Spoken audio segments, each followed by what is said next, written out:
Hey guys, it's Editing Giles here. Recently, I wrote a review for Premier Christianity on the latest Superman film, and they invited me to go on Premier Christian Radio to talk about it. So I wanted to share my conversation with Esther Higham on Inspirational Breakfast last Wednesday. I hope you enjoy this little bonus episode, and I hope you go and see Superman and let me know what you thought of it.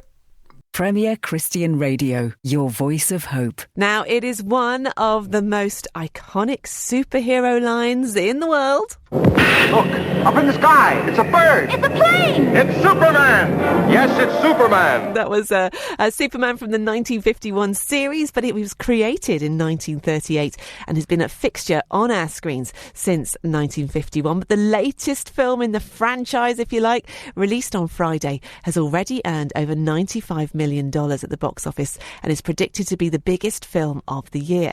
But controversy was sparked earlier when director James Gunn described the movie as the story of America and Superman as an immigrant who came from other places.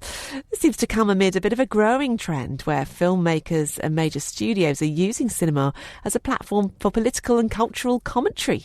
Is this trend gaining momentum, and is it reshaping the way we watch films? Well, here to help us unpack this, as well as to explore the messianic themes in one of the most hotly anticipated films of the summer, is Giles, host of the God in Film podcast. That felt like quite a big build-up. I felt like I needed a kind of epic movie soundtrack to welcome you in, but I'm sorry I haven't got one to hand. Good morning, Giles.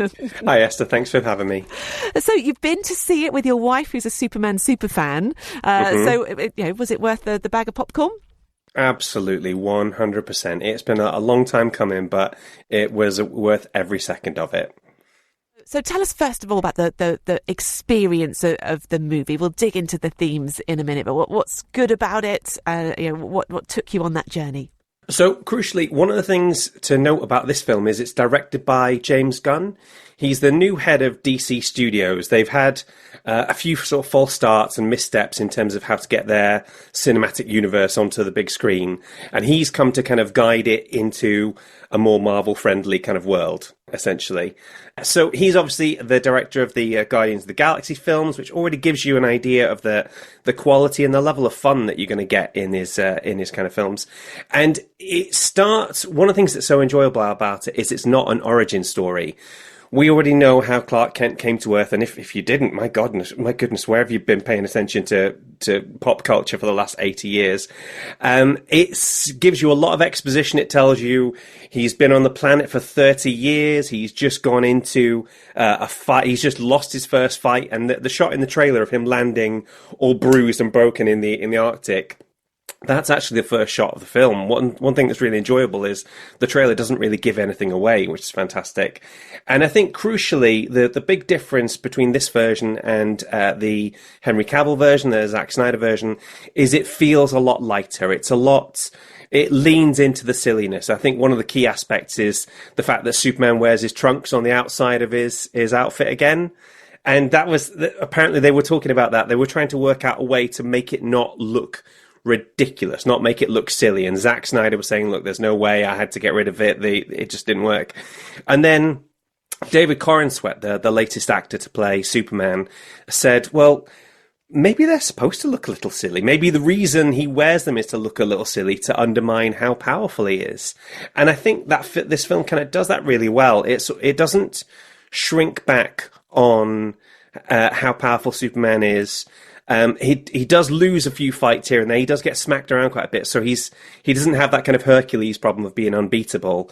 But a lot of the film is just quite light and quite fun, and it's such a joy to have that back in Superman again. Yeah, but with that lightness, again, it's caused a bit of controversy around this idea that Superman is an immigrant, and there's also quite a comment on the military as well. Tell me about those more serious themes.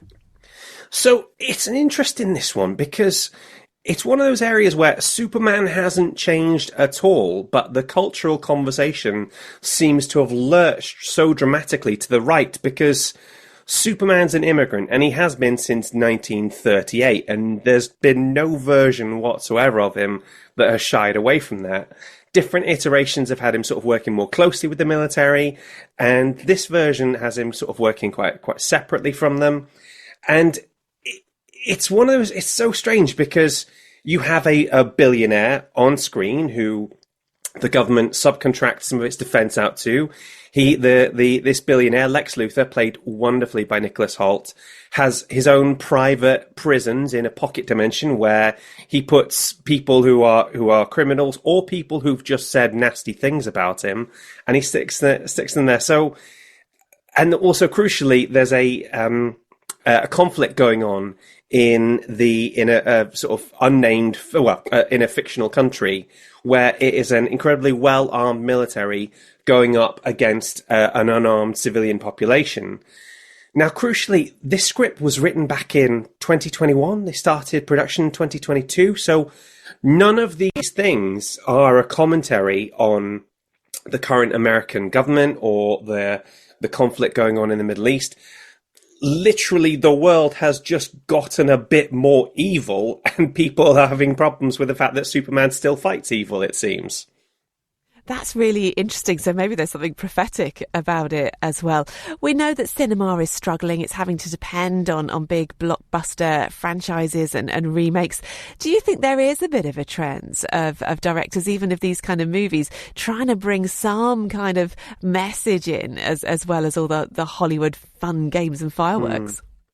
Do you know what? That's a fascinating question. I feel like films have always been political. Even when they're not, people will still find a political message or allegory in it.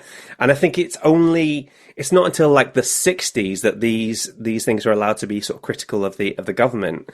I think there's also an industry of criticism that comes around films, and obviously, how can I put this? Blockbusters are like the last bit of monoculture we have left. It's the thing where we can all go and see this one big film and we can all have a commentary about it.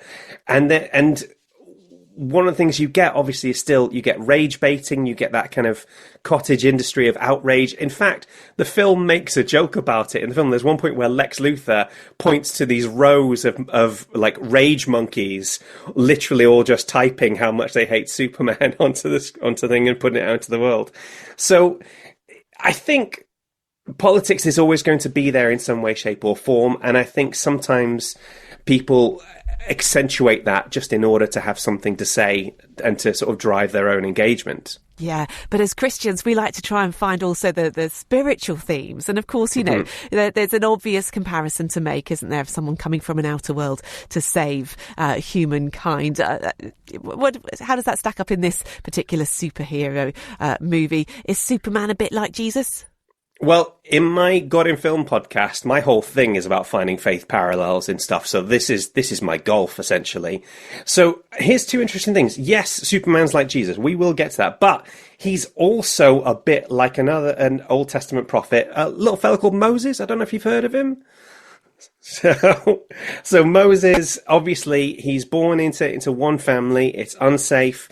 He's sort of put into the basket in the reeds and watched over until the Pharaoh's daughter comes in and picks him up and then adopts him in that fashion.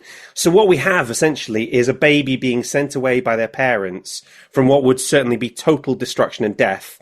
And the baby's found by a prospective parent and raised as their own, which sounds incredibly similar to the last son of Krypton being sent from Krypton to Earth to be raised by the Kents, you know? So there's always, as well as the Jesus parallels, there's a lot of sort of Jewish parallels going on there. He's obviously created by Jerry Siegel and Joe Shuster, who are both European Jewish immigrants. So they could really relate to the idea of looking the same but being different in some way, shape, or form. In terms of the Jesus stuff, there's so much that we could talk about there. It's the interesting thing is how Superman is more the kind of Messiah the Jewish people were expecting, and Jesus is the Messiah that they got. You know, they wanted somebody who would be all powerful, who would throw off the Roman Empire. And then you get an itinerant former carpenter coming and telling us how the meek will inherit the earth. I imagine they might feel a little bit shortchanged on that fact, you know? But what's interesting and what's fascinating about Superman is he always makes the right choice. We have had no shortage of anti-heroes, morally compromised, way, shape, or form. But I say the interesting thing about Superman isn't the power. We've seen like so many different godlike characters. It's the fact that he has a strict no-kill rule, and he's doing his best to sort of look after people even when they don't deserve it. And I think the Jesus parallels there speak for themselves. So if we go and see the movie with friends or family members who aren't Christians, or we're chatting about it with friends or colleagues, what's the take-home question or thought that we could bring that might help them consider those spiritual themes? That is a really good question. I think the thing I would think about is there's this lovely little scene right early on where Lois Lane gets to interview Clark as Superman. And it's in the trailer, so it's not a spoiler.